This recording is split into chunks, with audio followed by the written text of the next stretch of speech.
guys. Take one. Hi everyone. Have you ever wondered why the Lord commanded Abraham to circumcise Isaac on the 8th day? Well, all these years later, through modern medicine and scientific experimentation, we have seen why and just how miraculous God's creation really is. For a newborn baby, something as simple as a small wound can become life-threatening, not because of the wound itself, but because of the body's ability to stop the bleeding. At birth, infants have a reduced ability to clot blood, which puts them at risk for serious bleeding complications. Complications can lead to life-threatening conditions such as intracranial hemorrhage that results from vitamin K deficiency bleeding, and this can further lead to brain damage, developmental delays, and in severe cases, death.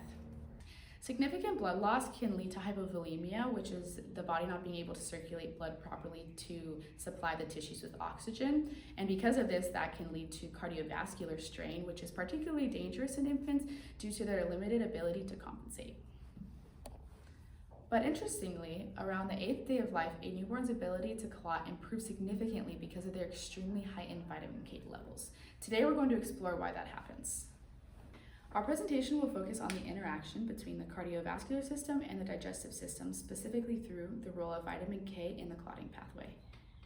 We will also examine the clinical importance of this in newborns, and finally, reflect on how this timing connects to biblical instruction found in both Genesis and Leviticus.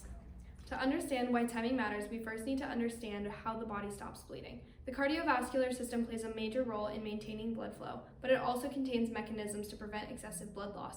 This process is called hematostasis, and it occurs in 3 main steps. Vasoconstriction is when blood vessels constrict to reduce blood flow. Platelet plug formation, platelets will gather together at the site of the injury. Coagulation is a cascade of reactions to form a stable clot. The most important part of our discussion is the coagulation cascade. This cascade involves a series of clotting factors that activate one another in a chain reaction. One of the key components is prothrombin, which is converted into thrombin and ultimately leads to the formation of fibrin, a protein that stabilizes the clot.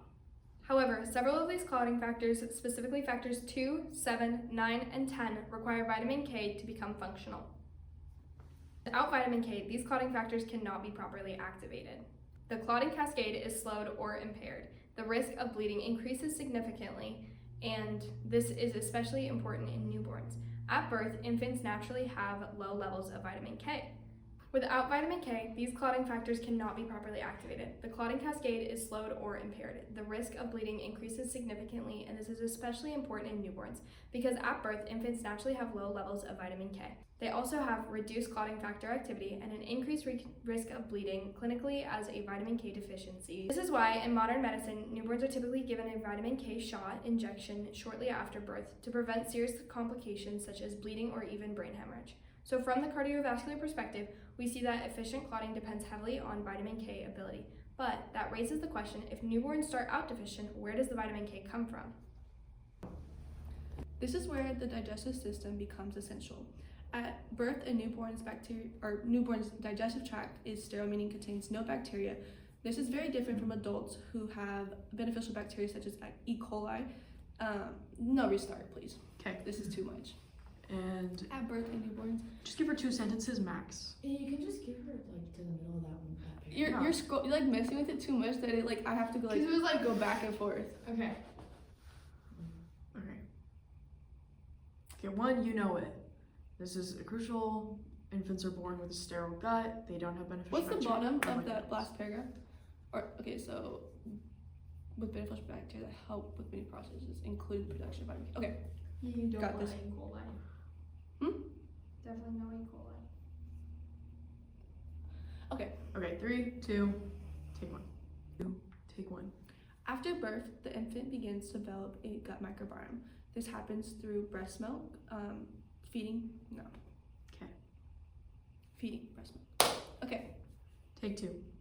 After birth, the development of the gut microbiome begins. This happens through feeding such as breast milk, environmental exposure, and contact with caregivers. As these bacteria colonize the intestines, they begin to produce vitamin K. At the same time, the digestive system begins absorbing nutrients more effectively. The liver becomes more efficient at using vitamin K. The body gradually increases production of clotting factors. This creates a timeline of improvement in clotting ability. 2. Research shows that around days 5 to 8, the levels of vitamin K factors begin to significantly rise. We can see this in the Bible in Acts 7, 8 through 10. God had gave Abraham the covenant of circumcision. So when Abraham became the father of Isaac, he circumcised him on the 8th day. And the practice was continued. Isaac became the father of Jacob, and when Jacob became the father of the 12 patriarchs of the Israelite nation. The clotting system becomes more effective.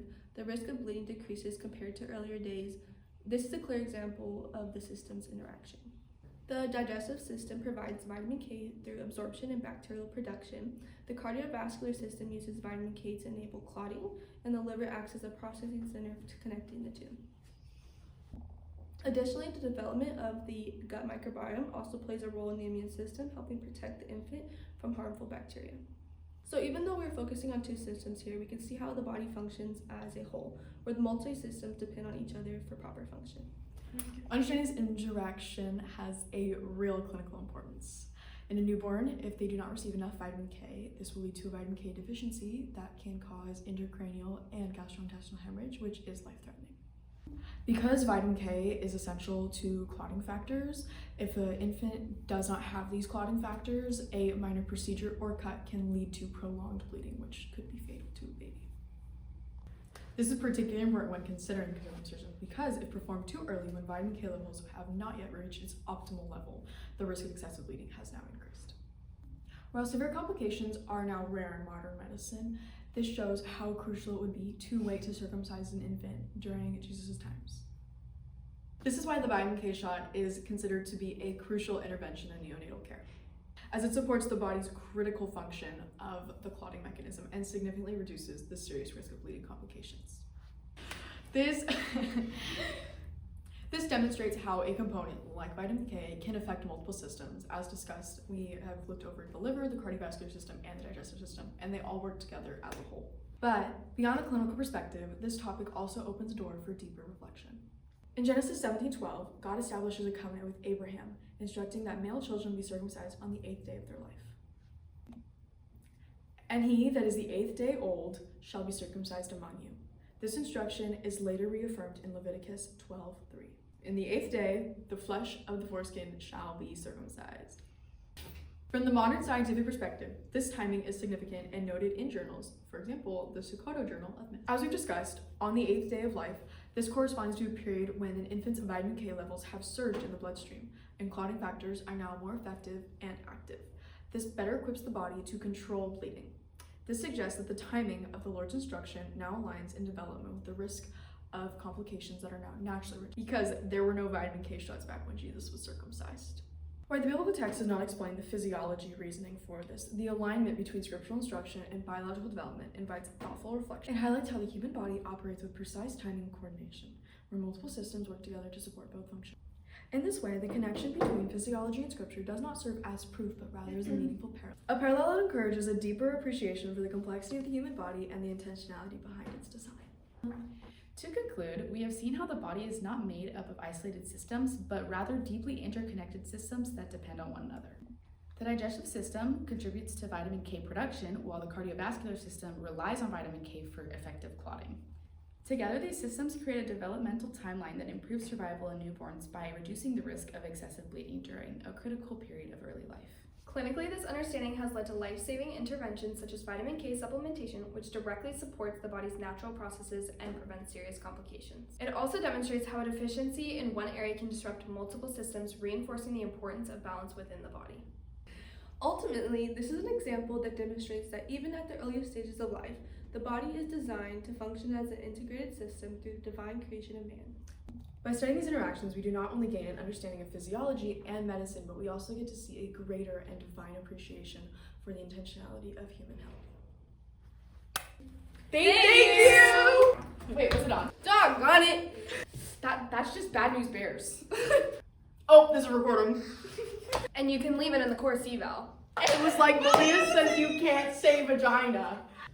Vagina. Cut. That's going to the worst. Blake Lively, I hate her. Gonorrhea. You just gonna be a one taker. No, take